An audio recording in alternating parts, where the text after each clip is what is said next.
뉴원의 통계학 버전 2 이원우입니다. 오늘 분류된 자료 분석 5번째 시간이고요. 연관도 척도에 대해서 몇 가지 소개를 하려고 합니다. 연관도 척도라는 건 뭔가요? 6-3에서 독립성 검증을 했는데, 독립성 검증의 H0가 기각될 경우 A와 B 간에는 뭐 연관이 있다라는 이야기 아니겠습니까? 그래서 그때 그러면 A와 B 간에는 어느 정도 연관이 있나, 관계가 있나를 측정하는 도구이지요.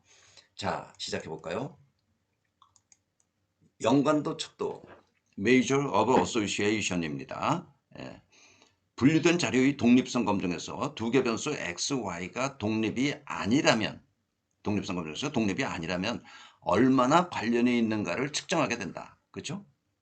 연속적인 두 개 변수에 대한 관련도는 연속적일 경우 상관계수로 측정할 수 있지만, 상관계수는 그렇게 계산하고 x와 y가의 상관계수를 우리가 구하는 방법이나 이런 걸 공부를 했습니다. 분류된 자료일 경우, 분류된 자료인 분할표에서는 이 상관계수로 측정할 수가 없으니까 다음에 연관도 척도들을 사용하게 된다는 이야기. 그게 지금 연관도 척도, Measure of Association입니다. 첫 번째, 파이. 아주 간단한 분할표, 2x2 분할표. 예, x도 두 가지로, y도 두 가지로 나누어진 그런 분할표죠. 에 적합한 것으로 알려져 있다. 파이, 이 파이도 그리스 문자입니다.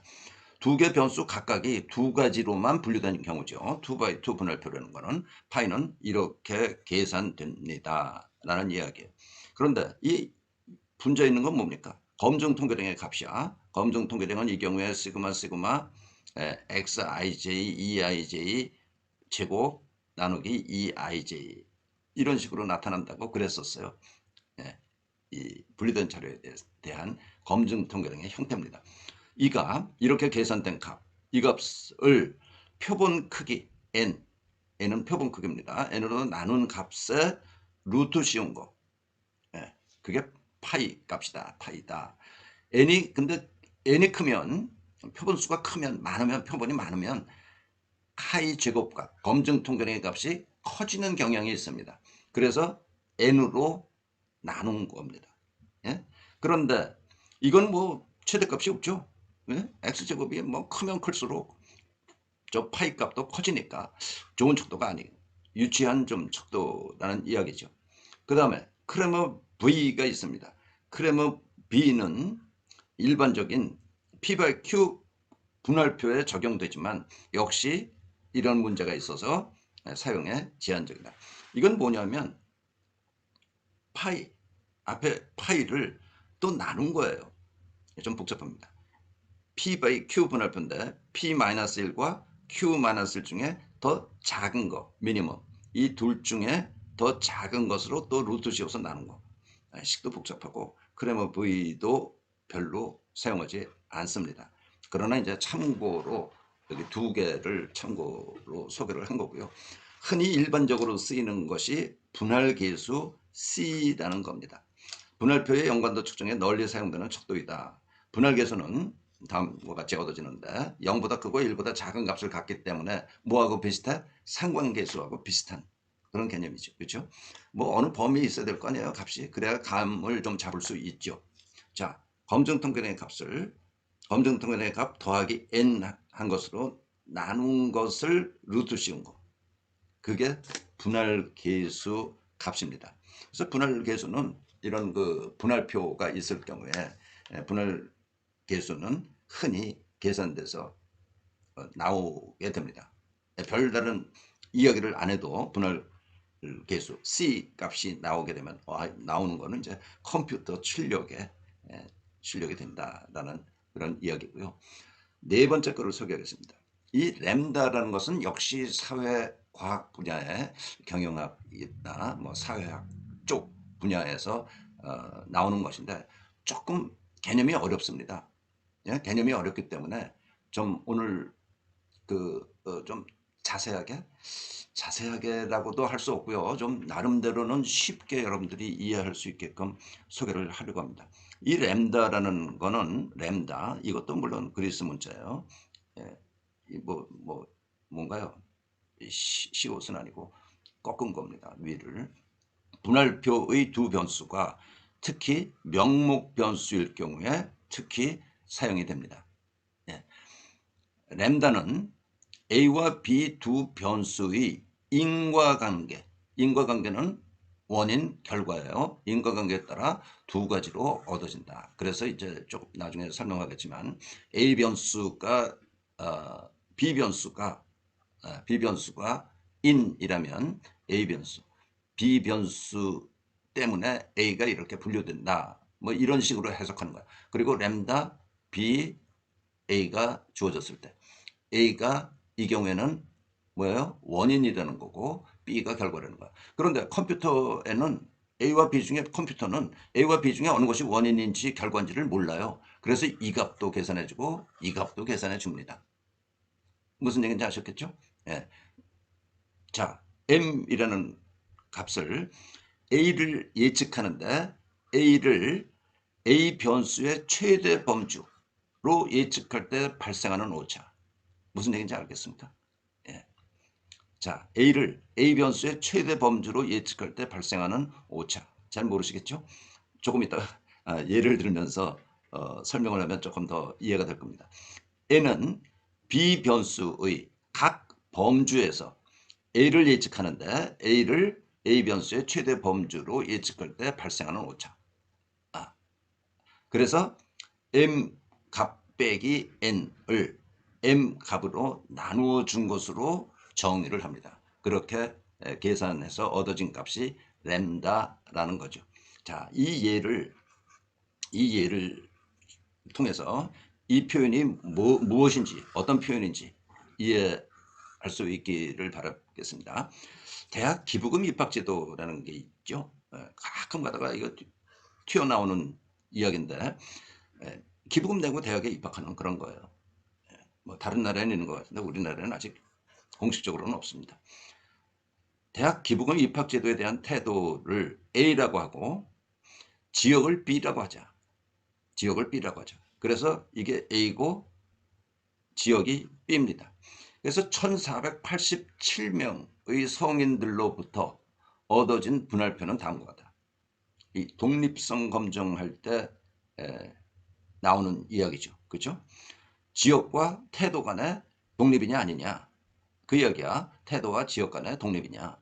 그런 이야기입니다. 1487명을 대상으로 조사를 했는데 묘하게도 이런 결과가 나왔습니다. 그러니까 수도권이면서 찬성하는 사람 274명, 중부권에 살면서 찬성하는 사람 146명, 남부권에 살면서 찬성하는 사람 88명.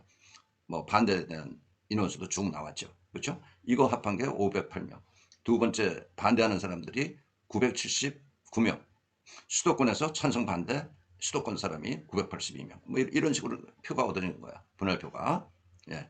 이 경우 M은 여기 M이라는 거는 태도에 대해 A 변수, 이거 A 변수가 태도입니다. 태도에 대해 반대로 예측할 때 A 변수의 최대 범주로 예측할 때 발생하는 오차니까 A 범주 찬성과 반대 중에 누가 많아요?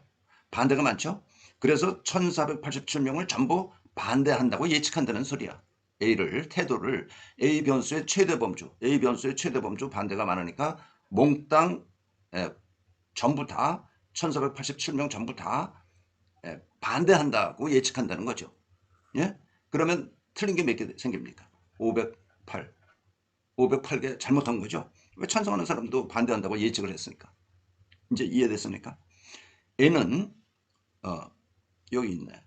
태도에 대해 반대로 예측한다는 것이고 최대 범주가 이거니까 이때 발생하는 몽땅 1487명을 반대로 전부 예측한다는 거고 발생하는 오차는 당연히 508명이 잘못 예측한 게 되니까 발생하는 오차는 508명.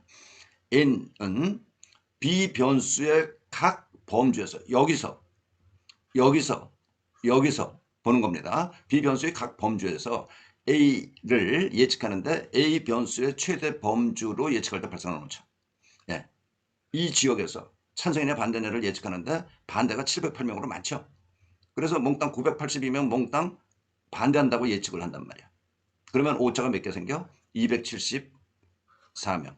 중부권에서는 368명인데 예, 중부권에서 예측을 하는데 예? 중부권 사람들에 대해서 예측하는데 반대가 찬성보다 많죠. 그러니까 반대로 전부 다 368명을 반대했다라고 반대한다라고 예측한다면 틀린 개수가 몇 개? 146개. 그 이야기야. 남북권 마찬가지입니다. 49. 이거는 이제 어떻게 찬성한다고 예측을 하는 거죠. 137명 전부 다가. 그러면 잘못한 것이 잘못 예측한 것이 49명에 대해서 잘못 예측한 게 된다. 그래서 이것들을 합한 거. 네? 합한 게 469입니다. 그렇죠? 예. 따라서 508 빼기 469 0.077 나온다는 거예요. 그러니까 램다 값이 뭐 그렇게 높지 않네요. 7.7%니까 7.7%니까 높은 거는 아니다 라고 이야기할 수 있습니다. 자, 여기서 A와 B의 인과관계를 본다고 그랬죠. 인과관계에 따라 두 가지 나온다고 그랬어. 인과관계는 지역이 원인에 해당되겠죠. 수도권 사람들 수도권이기 때문에 대학 기부금 입학자들에 대해서 찬성한다 반대한다 뭐 이런 식으로 찬성하는 사람이 수도권에 살기 때문에 찬성 미안합니다. 이쪽을 이제 원인으로 보면 결과가 여기고 찬성하는데 결과적으로 수도권에 산다, 중부권에 산다, 남부권에 산다라고 해석하는 것보다는 수도권에 사는 사람이기 때문에 찬성 반대에 대한 태도에 대한 결과가 되니까 B가 원인, A가 결과. 우리 지금 그렇게 한 거예요. 그렇죠? 그래서 0.077이 나온다. 그러면 램다 A, B, 램다 B 기분 A 태도를 원인으로 놓고 사는 지역을 결과를 놓는다면 해석하기가 조금 어렵지만 이것도 계산돼서 나온단 말이야. 그래서 컴퓨터는 이 두 가지를 전부 다 계산해서 줄 거예요. 그러니까 여러분들이 램다를 사용할 때는 원인이 뭐고 결과가 뭔가 여러분 나름대로 판단해서 결정을 해야 될 겁니다. 자, 램다는 사회과학 분야의 대학원급 수준입니다. 사실은요. 그래서 뭐 기본적인 우리 통계학을 배우는 여러분들한테는 크게 소개할 필요는 없지만 행여나 이미 현업에서 이런 자료 분석을 하는 분들에게 필요할 것 같아서 램다 어디서 찾기 어려울 겁니다. 요즘은 뭐 챗 GPT 찾으면은 모르겠습니다. 안 찾아봤는데 나올 수 있겠네요. 자, 여기까지 해서 분류된 자료 분석을 마치도록 하겠습니다. 수고했습니다. 다음부터는 분산 분석이라는 부분을 들어갑니다. 분산 분석은 꽤 많이 중요하지만 꽤 까다롭고 좀 어렵습니다. 아무튼 기대하십시오.